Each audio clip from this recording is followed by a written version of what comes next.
నిజాలు ఎక్కువ రోజులు దాగవు కదండి, నిజాలు బయటకు వచ్చాయి. సీతారామాంజనేయులు గారు మాన్యువల్ వాల్యుయేషన్ హాయ్లాండ్ రిసార్ట్ లో చేయించారని చెప్పడానికి అనేక ఎవిడెన్సెస్ బయటకు వచ్చాయి. ఆయన సాక్షాత్తు వికే గారు గుంటూరు జిల్లా ఎస్పీ గారికి లెటర్ రాశారు.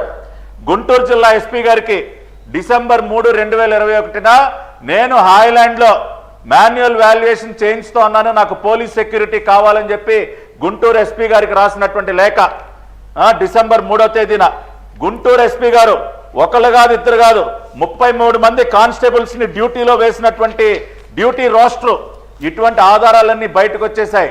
హైకోర్టు ఇవన్నీ చూసి నిర్ఘాంతపోయింది. ఇంత దుర్మార్గంగా మాకే తప్పుడు అబద్ధాలు చెప్తారా మీరు? సీతారామాంజనేయులు గారు మాన్యువల్ గా వాల్యుయేషన్ చేయించారనటానికి ఇదిగో ఇన్ని ఎవిడెన్సెస్ ఉన్నాయి. మాన్యువల్ ఎవాల్యుయేషన్ కావాల్సినటువంటి ఇవాళ అక్కడ కావాల్సినటువంటి స్టేషనరీ కానీ ఇతర సామగ్రి అంతా కూడా కొనుగోలు చేయడానికి ఆయన పర్చేజ్ ఆర్డర్లు కూడా ఇచ్చారు. వికే గారు పర్చేజ్ ఆర్డర్లు ఇచ్చినటువంటి అవి కూడా అవన్నీ కూడా బయటపడ్డాయి. వీళ్ళు అదేవిధంగా హాయ్లాండ్ రిసార్ట్కి 20 లక్షల రూపాయలు ఏదైతే ఫీజు చెల్లించారో అవన్నీ బయటపడ్డాయి. డాటాటెక్ మెథడెక్స్ అనేటటువంటి ఒక సంస్థకి సీతారామాంజనేయులు గారు డబ్బులు చెల్లించారు ఫస్ట్ టైం మాన్యువల్ వాల్యుయేషన్ చేయించినప్పుడు.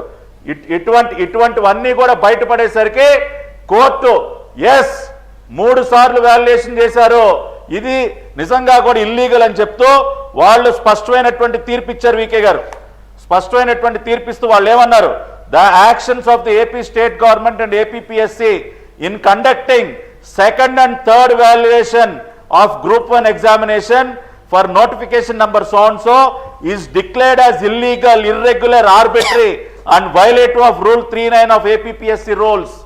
ఇది పూర్తిగా ఇల్లీగల్ అని చెప్పి హైకోర్టు కొట్టవతల బారేసింది. ఇవాళ నేను అడుగుతా ఉన్నా వికే గారు, రాష్ట్రంలో ఉన్నటువంటి నిరుద్యోగ యువత తరపున అడుగుతా ఉన్నా, ఏమంటే సీతారామాంజనేయులు గారు ఎందుకు సార్ డిజిటల్ వాల్యుయేషన్ చేయించారు? మీకు తెలీదా మాన్యువల్ వాల్యుయేషన్ చేయించాలని?